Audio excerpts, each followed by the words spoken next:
Michigan is struggling to reinvent itself as the industrial giants that for years served as the state's economic engine stall out, and there are no quick fixes on the horizon. This is a slow road to the next generation of green vehicles. It's not like it's going to be the solution for all that ails Detroit this year or next year or the year after. But some businesses are finding success in emerging sectors. One of the most promising is alternative energy. We can't expect that the industries that we have come to rely on will salvage us. I'm Rick Pluta. And I'm Sarah Hulett. Join us over the next hour as we hear stories about the greening of the state's economy on Michigan's Bottom Line, Hybrid Economy, a special broadcast from the Detroit Regional Chamber's Mackinac Policy Conference.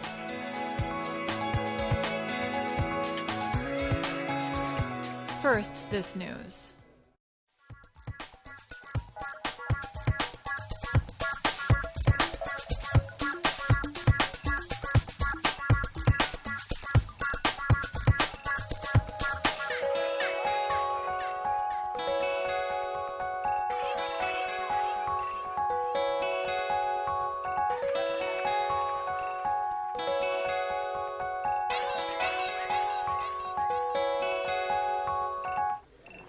Welcome to Michigan's Bottom Line, Hybrid Economy. I'm Rick Pluta.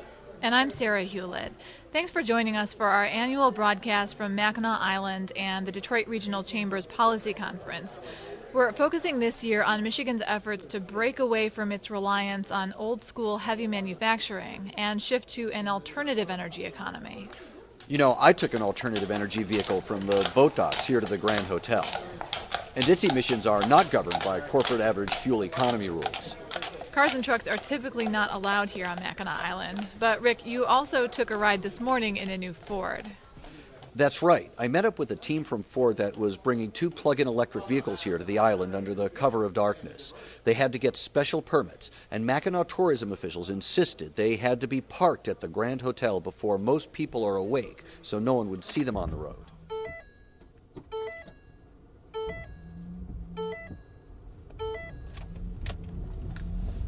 The pre-production model Focus electric vehicle that I rode in plugs into a 120-volt outlet. The expectation is eventually electric cars will plug into 240-volt outlets, so they charge faster. These new cars and trucks will require new kinds of batteries. Lithium-ion cells are about to replace the nickel-metal hydride batteries in today's hybrid cars.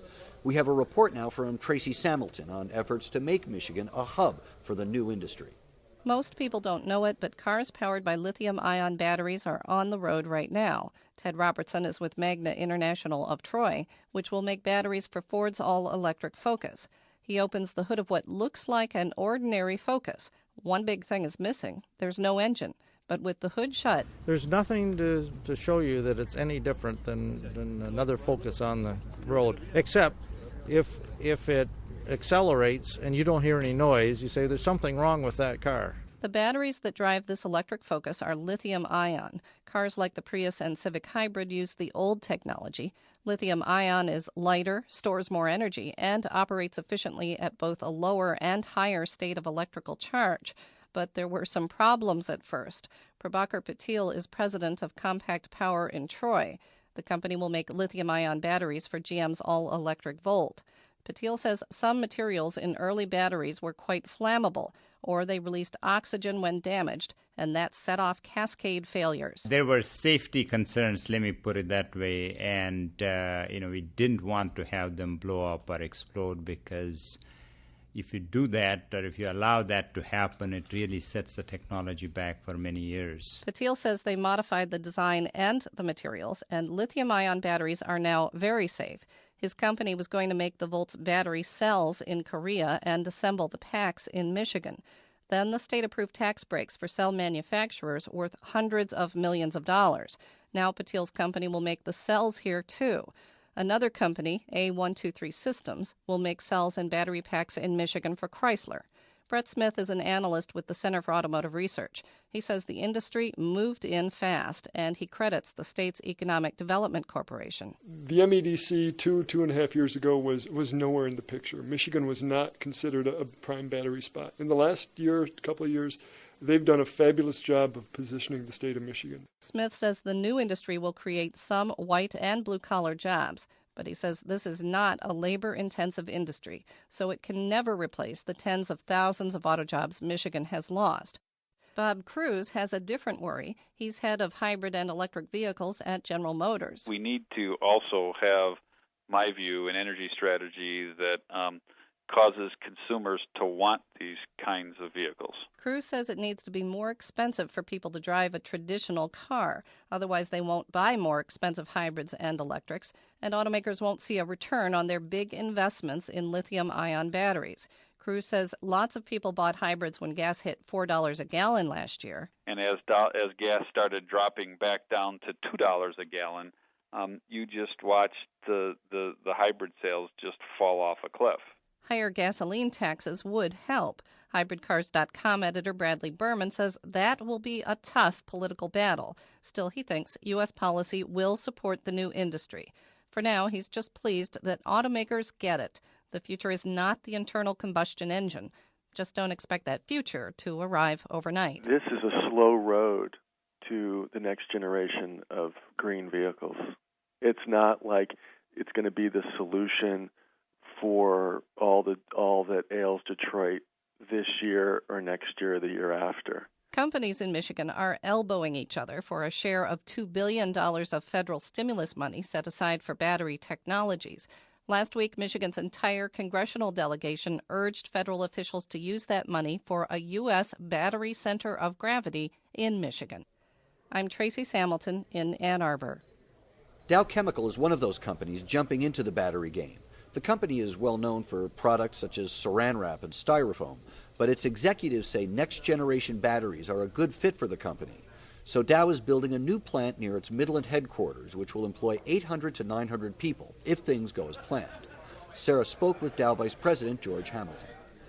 George Hamilton, thanks for joining us. Now, Dow is better known to most people as a chemical manufacturer. Yes. Why the push into this realm, and what do you think that's going to do for the company and also for sort of Michigan's economy in general? Oh, great question. Actually, if you look at chemistry, chemicals are part of approximately 90% of the products that are produced in the world contain chemistry. So we've already been part of the battery space as a raw material supplier for a number of years. In fact, Dow was founded 112 years ago on electrochemistry, which is going to be key as we look at the materials and the components that go into producing these advanced batteries for a number of applications.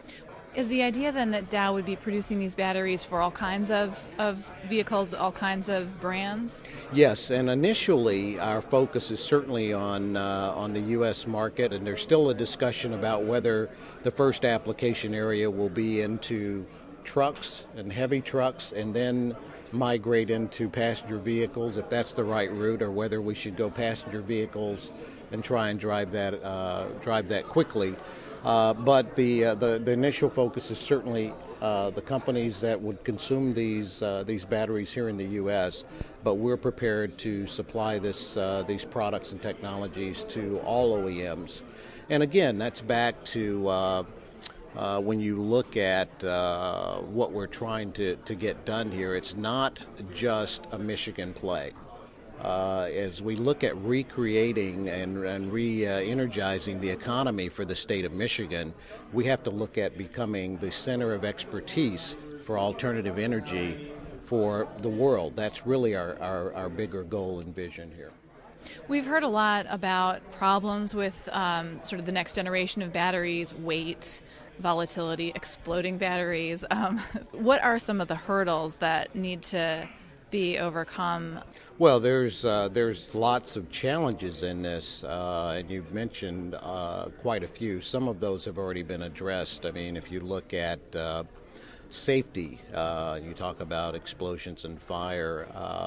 Our partner, COCAM, on the cell and battery supply side and manufacturer side, has already achieved 5 years of success of supplying their batteries into very demanding military and appliance application areas with no incidents. So a change in chemistry is certainly critical in this, as well as design. And so those two approaches there, those two elements will certainly help to address many of the issues. But there's still a lot of work to do. There are cost issues, there's lightweighting issues, there's the smart grid issues. And I keep coming back to this. That's why Dow's approach, which is unique, and we're the only large U.S. industrial company that stepped forward to take a comprehensive approach to addressing the creation of the battery industry. George Hamilton, thanks very much. Thank you. George Hamilton is a vice president at Dow Chemical. Until battery technology really starts to take off, people will continue to drive vehicles powered by gas and diesel. Biofuels derived from renewable sources like corn and even restaurant grease are an alternative to fossil fuels, but inconsistent quality and the lack of a delivery system have stalled the widespread use of biofuels in Americans' gas tanks. One Michigan startup company says it's solved both those problems. Sarah Hulett visited the company's fueling station in Detroit, and she spoke with Oliver Baer. He's the president of Clean Emission Fluids. We are standing in front of the Clean Emission Fluids FAST unit, which stands for Fluids Affordably Stored. And we have a number of fleet vehicles that are testing in real-world applications biodiesel. So we've got a big white box, and you're going to show me what's inside here. We're going to step inside the CEF FAST unit where we store all the biodiesel. Now, this particular unit is heated, so it's a constant 75 degrees all winter and all summer. And biodiesel needs to be heated or else it freezes. The box is about a third of the size of a shipping container. Inside are a regular diesel tank and tanks of biofuels from different sources. You can actually deliver these units anywhere. Install them at a truck stop, install them at a fleet center, install them somewhere where they don't do fuel, and you have an instant truck stop. So this kind of gets around the whole infrastructure issue that we hear a lot about when it comes to biofuel. Infrastructure is a big challenge for North America to accept biofuels because there's so many different type of biofuels, there's so many different ratios. So truck stops are inundated with all these different requirements without a very clear plan on what to do. Putting tanks in the ground are very expensive, and they have to store all these different fluids. But infrastructure is just part of the challenge for getting biofuels into more gas tanks. Quality is also an issue, and that's another hurdle Baer thinks his company has cleared.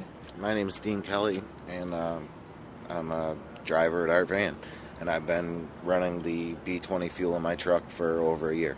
Art Van Furniture is running some of its trucks on a blend of fuel that's 20% biodiesel. Baer says the fueling station allows Kelly to punch in the exact fuel mix he wants, and the custom blend is heated, so it won't separate in the tank and cause problems. And as he pulls the lever down, the pumps engage, and as the fuel is being dispensed, it's mixing in this case, the corn with the diesel fuel, and you can hear the pump spinning, and that's changing based on the flow rate. So Rick, Oliver Baer hopes more fleets will start using his fueling stations so his company can get the demand it needs to expand across the country. So it sounds like Oliver Baer is banking on the automotive business moving in the direction of biofuels. Coming up, some entrepreneurs say that domestic auto companies have stood in the way of innovation. I always said my worst enemy was a good year in the auto market. Growing a new generation of companies. That's coming up in about 10 minutes on Hybrid Economy from the Michigan Public Radio Network.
Welcome back to the Grand Hotel on Mackinac Island and Michigan's Bottom Line, Hybrid Economy. I'm Rick Pluta. And I'm Sarah Hulett. We're spending this hour taking a look at what it will take for Michigan to move its economy in a new direction. Alternative energy is one promising area, and it could be part of the answer for suppliers who are watching their customer base diminish. Sarah Swick looks at whether that strategy holds hope for Michigan's shrinking manufacturing sector. It's a warm, sunny spring day, and about 100 people are choosing to be indoors at a lakeside boat club in Macomb County. Most of them represent auto suppliers looking to expand into other industries. They're here for a business diversification summit that aims to help them do just that. The Michigan Economic Development Corporation is one of the event's hosts. The MEDC says the state has lost more than 400,000 manufacturing jobs since 2002 and sees business diversification as a way to stem that tide. Todd Kilgus is a summit speaker and president of the Energy Components Group, a startup business specializing in precision machined parts for the alternative energy sector. We saw about a year and a half ago, the changes that were occurring in the auto and the transportation markets and made a business decision to diversify. ECG is a spin-off company that emerged from two auto suppliers. Kilgus says there's been a definite learning curve, but ECG has been able to capitalize on its existing skills to make components for wind turbines and solar panels. We've been able to take advantage of what we have. We've been able to supplement it with outside skills on a temporary basis, and what we're hoping to do is, in the near future, start adding a substantial number of people. The Michigan Economic Development Corporation hopes Energy Components Group can serve as a model for other auto suppliers. As the domestic auto industry struggles to survive, the MEDC has been pushing suppliers into manufacturing's growth sectors. Those sectors are alternative energy, aerospace, defense, and biomedical supplies. Tim Davis is with the Center for Innovation Research at the University of Michigan Dearborn. Davis says the strategy holds some promise, but making the transition will be easier for some suppliers than for others. I think there's a large percentage of firms that have great opportunities to shift into these four new industries or newer industries. And then there are going to be organizations that will have to really put forth a great deal of effort. Part of that effort is charting what direction the economy will take in the near future. For many companies, alternative energy is part of a longer-term strategy. Plymouth-based TNT EDM is a precision tool and die company that employs 24 skilled machinists on its shop floor. Business Development Director Greg Rothermel says the company has gone from 100% automotive in 2003 to about 60% last year. TNT has been pushing into all four of the MEDC identified growth areas, but has pushed especially hard into aerospace defense. Rothermel says they've chosen that route in part because the defense industry has backlogged demand worth $200 billion, and that puts money in the bank almost immediately. TNT has pushed into alternative energy as well, but sees that industry as a slower growth sector that won't carry the company in the short term. Rothermel says TNT's diversification has largely succeeded, but there are still some obstacles. I think the networking aspect of it, being new to all those different industries, not having an established name like we had in automotive, that's probably been the biggest drawback. That's why the Michigan Economic Development Corporation is trying to help suppliers with networking opportunities, as well as financial incentives that reward keeping workers on their payrolls and hiring new ones. But one thing everyone agrees on is that the auto supply base will shrink substantially before the industry stabilizes. For those that survive the shakeout, diversification will be more of an imperative than a choice. The University of Michigan Dearborn's Tim Davis says green industries offer good prospects for long-term growth. But for suppliers seeking revenue right now, industries like aerospace and defense offer better short-term revenue prospects and may be a better cultural fit for auto suppliers. Automotive is in more of a historic or a legacy kind of an organization. So they think aerospace is something that's been around and defense is something I can relate to. So trying to switch to an alternative energy that seems new and foreign is going to be more of an emotional change. Davis says those industries offer suppliers something to work with while the alternative energy market grows. But almost every estimate says it will be a very long time, maybe another 15 or 20 years, before diversifying makes up for Michigan's massive job losses. I'm Sarah Swick in Detroit. The owners of a tree nursery in Copemish in northwest Michigan say the state is in a unique position to convert empty warehouses and factories into buildings for growing trees and plants. The Millard family founded Archangel Reforestry. They say their company has the potential to create thousands of jobs raising trees to help clean the air. Laura Weber has this report. The Archangel warehouse is old, unassuming, and radiates heat from its corrugated metal facade. But when you enter, a botanical warmth and the smell of earth permeate the air. Heat lamps hang from the ceiling, a large fan spins in the corner, and new age music plays for a nursery of toddler-aged trees. These are David Millark's babies. He cloned them from gargantuan trees he calls champion trees for their ability to thrive over hundreds of years. Here's the world's first clones of the new champion white pine. The Millark family has been in the plant nursery business for generations, but a 20-year fascination with cloning these champion trees as a means to clean soil, water, and air led to the now 6-month-old Archangel facility. Before the warehouse was populated with champion trees and ambient music, David says it was an industrial brownfield full of steel and metalworking. We didn't build it. We resurrected it. Like the phoenix. We call it the phoenix, yeah. It's like taking it out of the ashes, you know. David's son, Jared Millark, heads the business. The feeling that you got when you walked into the door today, that wasn't the feeling you would have got 6 months ago. You wouldn't want to walk out in 5 minutes. Kind of depressing? Very depressing. Jared swings open a heavy door between the nursery and another part of the warehouse that will soon be for a solar panel production company. This is what it was. So it was this dark, this dingy, and worse. Cold and dank and lifeless. Like a normal factory. The Millarks share a vision of converting more warehouses and abandoned factories into tree nurseries like theirs. Cleveland, Detroit, everywhere. Take these abandoned warehouses. They're all over Michigan. Clean them up. Clean them out. Refit them and make them nurseries to reforest the earth. In Cope-Mich, Michigan, I'm Laura Weber. The future of Michigan's economy may depend on today's entrepreneurs, people who start up small businesses in their garages and eventually hire dozens, if not thousands, of employees. After all, that's how the auto industry got started in Michigan. But these days, Michigan isn't known as a hotbed for entrepreneurism. Dustin Dwyer looks at how that might be changing and what more needs to be done. For many years, there was one major factor holding back entrepreneurship in Michigan. I always said my worst enemy was a good year in the auto market. David Brophy is a professor at the University of Michigan. He's been working for more than 30 years to help grow small businesses in the state. But he says the big businesses have been getting in the way. I love the auto industry, but it's like I used to have a big oak tree in my front yard, and it sapped all the nourishment from the lawn. I never had much of a lawn. The wind blew it down one time, and now I got a nice lawn.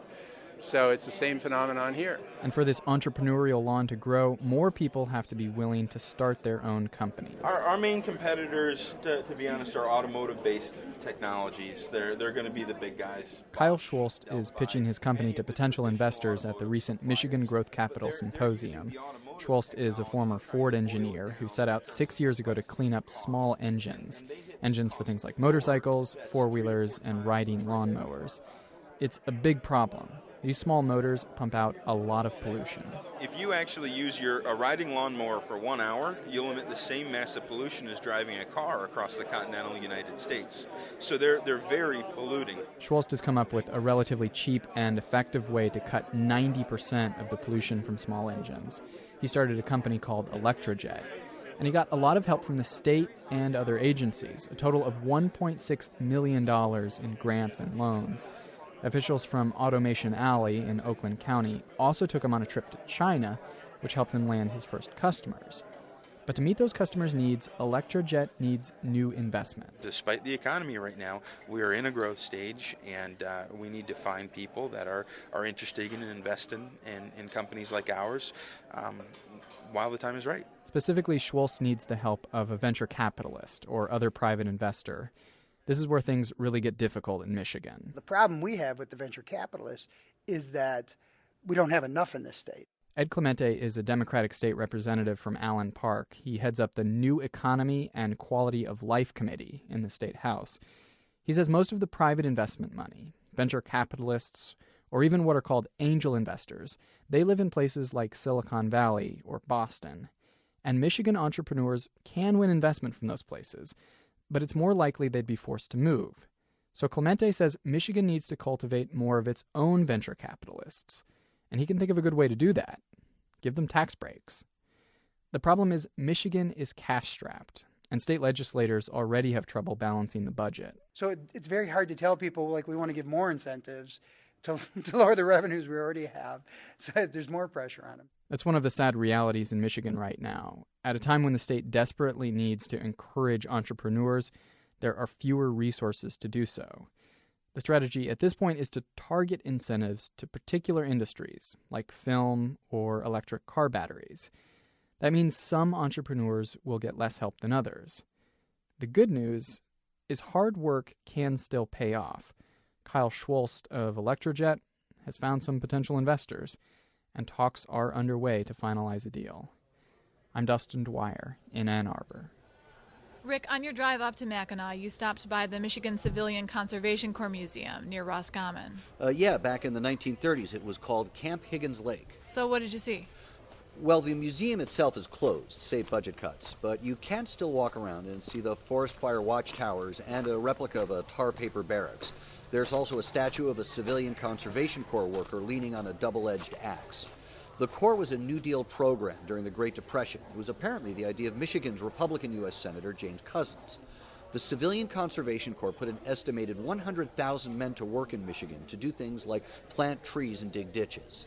So the Corps was the inspiration for a program that the governor outlined in her State of the State address in February, right? Exactly. She says this is the goal. To put thousands of unemployed Michigan citizens back to work this year, weatherizing homes, schools, and other public buildings, installing renewable energy technology, and turning our abundant natural resources into renewable fuels. In the next year alone, we've set a goal of weatherizing more than 100,000 homes in our state and installing energy efficiency and renewable energy technology in 1,000 schools and public and private buildings.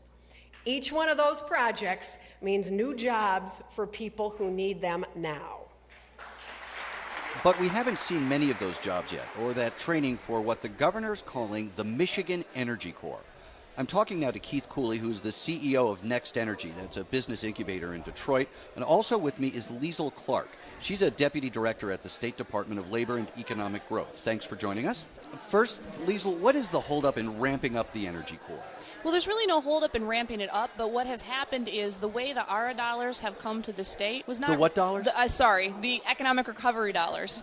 It's not rolling out as we anticipated when we were talking about the Energy Corps earlier in the year. And so as we're understanding how those dollars are flowing, we'll be able to answer the question better of how it fits with the jobs. But don't we have a conundrum that as we try to diversify into fields like alternative energy to fix our economy, that's being held up by the state of our economy? How do we fix that? Well, to a certain extent, but we are doing a lot of work both on the supply and demand side of alternative energy. So we're doing a lot of work with private industry to figure out how to support these jobs. You saw, the battery incentive announcements not too long ago and all the jobs that went with that.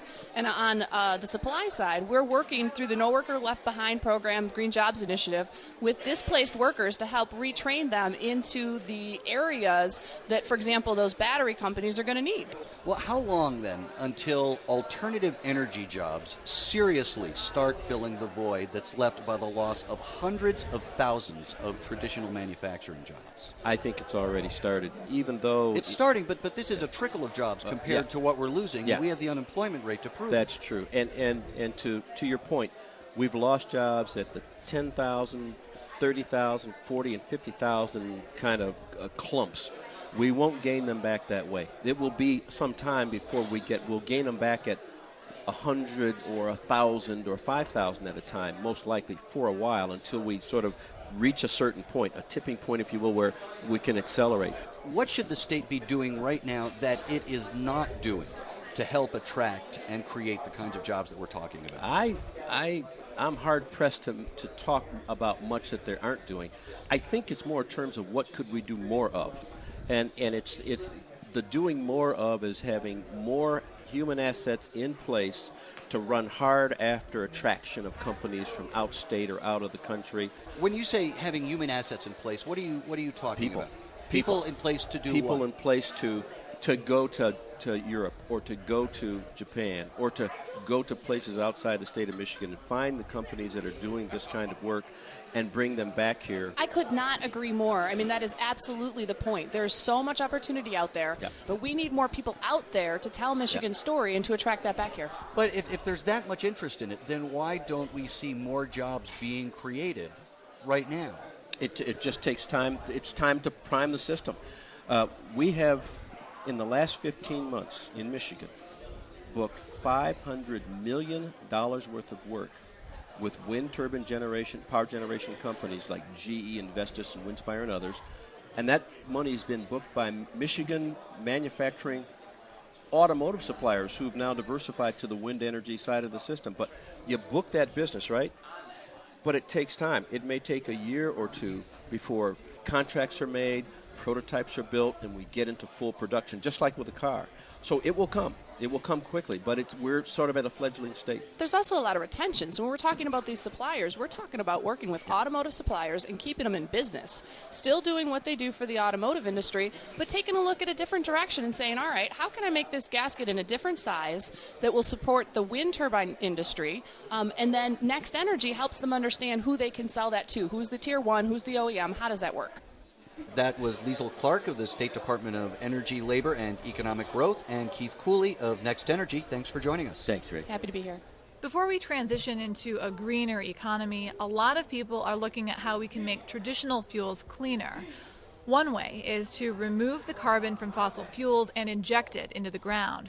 The process is called carbon sequestration. Core Energy is an oil company in Gaylord. It hosts the largest subterranean sequestration site in the country. Bob Manis heads Core Energy. Laura Weber joined Manis at the company's plant, where the carbon is compressed and followed the pipeline to the remote sequestration site. Michigan has this huge natural gas resource that is being produced right now. Has about 6% CO2 in the gas naturally. To get into your house, it has to be less than 2% CO2.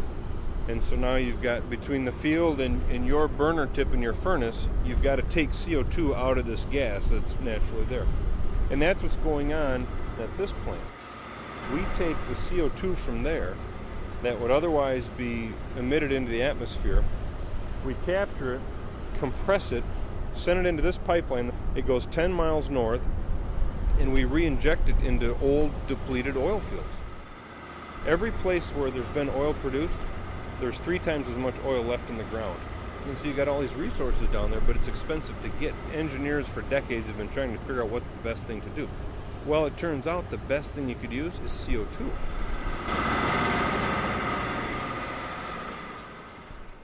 That's it. Biggest in the country, but that's the well. How big is the area where it's stored underneath? Given enough time, you could radiate out miles, I suppose. So this is a very, very important test, for this state to actually demonstrate that this can be done. That was Bob Manis of Core Energy in Gaylord with Laura Weber. One form of alternative energy is using less of it. In just a few minutes, a Victorian hotel turns to technology to cut its water and electric bills on Hybrid Economy from the Michigan Public Radio Network.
Welcome back to Hybrid Economy. I'm Rick Pluta. We're talking this hour about alternative energy. It's a topic in many of the conversations here on Mackinac Island about how to turn Michigan's economy around. Often when we hear people talk about alternative energy, they're talking about getting power from the wind or the sun. But conservation and energy efficiency are also ways households and businesses can cut way down on the need for energy from sources that pollute. Here at the Grand Hotel, they're thinking about energy efficiency. Christopher Wakeman oversees the hotel's effort to green itself. That includes swapping out incandescent light bulbs for compact fluorescents and installing a super efficient air conditioning system that also heats the hotel's pool. Wakeman took us into one of the hotel's guest rooms, where he also showed us to the bathroom. This actually is not one of our new low-flow faucets, but we are in the process of cycling in low-flow faucets, which will reduce our water usage by up to 60%. There are also some incentives out there for homeowners who want to save on energy. Sarah Hulett talked to the president of the Michigan Environmental Council, Chris Kolb, about some of them. Chris Kolb, thanks for joining us. How big a role can efforts to conserve energy and use it more efficiently help with the bigger energy picture? Well, I think, number one, energy efficiency is probably the first leg of a stool that you want to build for addressing our energy needs and addressing climate change as a whole. And it's the cheapest, it's the quickest, and it uses the least amount of energy. So the unit of energy that you don't use is the best unit of energy. And we believe that you can quite aggressively get a fairly large amount of savings from energy efficiency. In the state of Michigan, we have set as a goal 1% per year going out for the next 10, 15 years of getting 1% each year. So 1%, 2%, 3%, and that's very doable. And for every dollar you invest in energy efficiency, you get back $3.50. So it's a great investment, and it employs, a lot of people. I'm just wondering how you think Michigan has done in terms of adopting policies that encourage energy efficiency. I mean, just recently, when they passed the energy legislation last session, that was really the first time that we really went after energy efficiency. With the stimulus dollars from D.C., there's a lot of money being aimed at energy efficiency as well. And it makes sense for the resident, it makes sense from a public policy standpoint, and it makes sense for helping people whose energy bill is a huge proportion of their household budget. We reduce that. We actually save a lot of people from going into foreclosure and losing their homes. For too long, the state was focused on just paying the energy bill for low-income families. Now we're recognizing that if we stop the leak, stop the heat from leaving the home, that's a much better investment than just paying the shut-off notice of bill. So we're getting there. It's just then a change of what we're doing.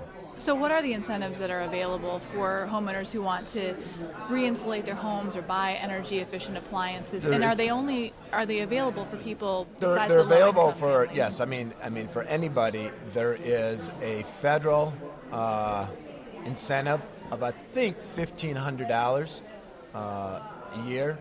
So you make the investment in insulation, windows, a new heating and cooling system, those type of things. You could get $1,500 from the federal government. In the state of Michigan, we have a more limited incentive, but you still can capture on a tax credit of 10% of the money you've spent, or $100, whichever is less. So you're going to max out at $100.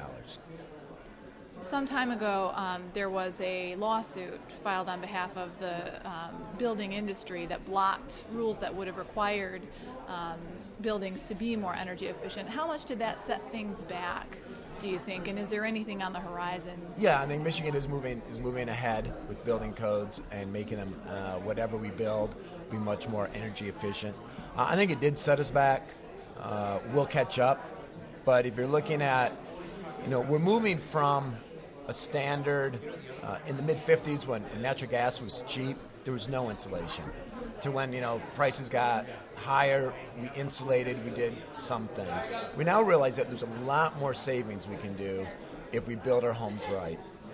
and you're seeing the private sector, not just the public sector, embracing this. So a Michigan company like Masco is heavily involved in it and setting their own standards and saying, our products put together in the right way, we're going to guarantee your home will be an energy efficient home, and we'll warranty it for multiple years. So it's really catching on. And so yes, I think in the state of Michigan, because there was a lawsuit and it was fought for so long, we missed a good 5 years, but we're going to catch up very quickly. Is it something that the market can fix, or do we need No, I think we need that. I think you need that. You need to have it. You need to go even the point where architects and those people designing homes are really invested in it as well. And then the market will, as demand picks up, the market will bring companies along. And there are some forward-thinking companies right now who are investing big time in it, but we need to have that incentive saying this is how you need to build your home. From a personal standpoint, going through a home remodeling, I know that we did quite a bit, and it really does save you money. Chris Golden, thanks very much. Thank you. There are also some homeowners in Michigan who are going way beyond conserving energy. They're producing their own. In her State of the State address this year, Governor Granholm said even the roof of your house could be used to meet the state's energy needs in the future. She said Michigan should become the first state in the U.S. to allow homeowners to become energy entrepreneurs. Who can make money by installing solar panels or wind systems on their home or business and then selling that renewable energy back to the power company. But as Peter Payette reports, the home energy revolution has some high startup costs.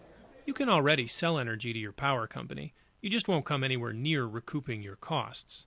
50-some people in Michigan do it, at last count, and a lot of them live near Traverse City. Tom Gallery is a former automotive engineer who retired to Leelanau County. He has a small wind turbine a few hundred yards from his house on a ridge above Lake Michigan. The wind here is about as good as it gets. This is a local meter that Cherryland gives their net metering customers so that they can check the actual power production. Overall, Gallery is producing less electricity than he and his wife use. But there are peak moments when gusting winds produce more than he needs, and that's fed back into the grid. Every kilowatt hour Tom Gallery produces saves him 8 cents, the retail price of energy charged by his utility. The problem is he figures it costs him twice that much to produce it. So why do it? I have no idea.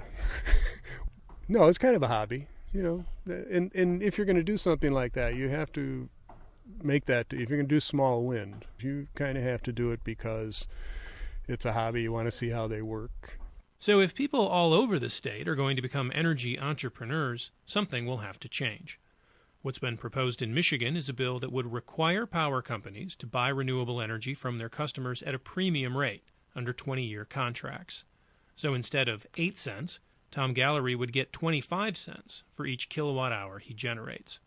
Electricity from solar panels on the roof of a house would fetch 65 cents. The proposal would allow the utilities to cover the extra costs with a surcharge tacked on to energy bills. Fixed premium rates for renewable energy are called feed-in tariffs, and power companies don't like the idea. Tony Anderson manages Cherryland Electric Cooperative near Traverse City. He can't figure out what's in it for his members.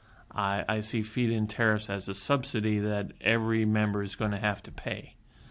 And I need to know how that's to their advantage. Supporters say the program would provide a long-term benefit by spurring new industries and creating jobs. State Representative Dan Scripps is on the House Energy and Technology Committee. We've had a view in this country, a short-term view of the cost of electricity for a long time. And as things like climate change accelerate and we are seeing more and more of the long-term costs of energy production, I think it changes the formula. It changes the dynamic. As one advocate for solar energy puts it, the key to jump-starting an industry is the amount of money thrown at it. I'm Peter Payette in Traverse City. Here at the Mackinac Policy Conference, we've heard a lot about the need to jumpstart new industries. One of the headliners at this year's conference is a man who spent about $60 million promoting his idea that the United States needs to kick its dependence on foreign oil and shift toward natural gas and wind for power. T. Boone Pickens is a billionaire who built his fortune as an oil man. Sarah Hulett listened to Pickens' speech at the conference, and then she talked to Lester Graham, the editor of Public Radio's The Environment Report, about the Pickens plan. Lester, thanks for joining us. So Pickens' main focus is weaning the U.S. off foreign oil, but he says a big problem is that we don't have a national energy policy. Here's what he had to say about that on Mackinac Island. 10 years from now, where will we be if we do nothing? If we continue to drift like we have for 40 years? This is where we'll be. You will be importing 75% of your oil, and you will be paying $300 a barrel for it. So the Pickens plan calls for using more renewable electricity, especially wind, and he wants to use natural gas as fuel for fleet vehicles. So, Lester, how does what Pickens is calling for sync up with what environmentalists would like to see in an energy policy? Well, there are a lot of things in common. I think the main thing that makes them different is T. Boone Pickens would use nuclear, he'd use coal, he'd use any energy source we can make from domestic fuels available to displace foreign oil, foreign fossil fuels. You'll notice in the speech today, not once did I hear him talk about global warming or climate change. That's not his goal. His goal is energy independence. It just so happens that renewable fuels like wind and solar and some of the other things that environmentalists really like coincide with what T. Boone Pickens thinks we ought to do.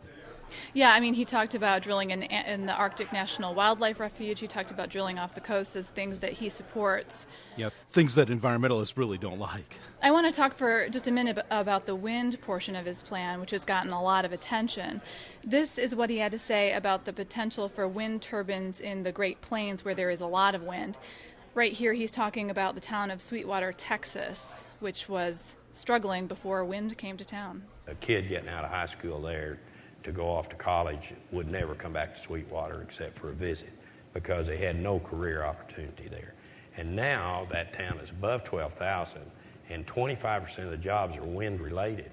So Lester, wind might be a great boon to parts of the country where there is a lot of it, but he says that he doubts windmills will be going up off the east and west coasts because he thinks people won't want them there. So how realistic is his plan for powering a lot of the United States with wind? Well, in the first place, he's wrong. They do want it on the east coast, and we will see it. Probably this year will be the first one. As far as wind on the Great Plains, he's right. There's a lot of wind there. There's no doubt that we'll see a lot of big wind farms. The problem, though, is the Great Plains aren't really near the big population centers, and the farther away you get from where the wind is, the electricity is generated to the point where the electricity is consumed, the less electricity it is, because the farther the distance, the more power you lose because of resistance in the transmission lines. So we need to get these wind turbines and any other kind of electricity generation near the population centers, near the places where there are people, and that happens to be the east coast of the United States, near Baltimore, New York, Boston, all those big cities, off of the Great Lakes coast near Cleveland and near Detroit, places like that. So that's what we'll see. We'll see that happen. Of course, there's going to be a lot of concern about ruining the scenic beauty of the coast and things like that, but these things can be built far enough offshore that you really can't see them from the beach.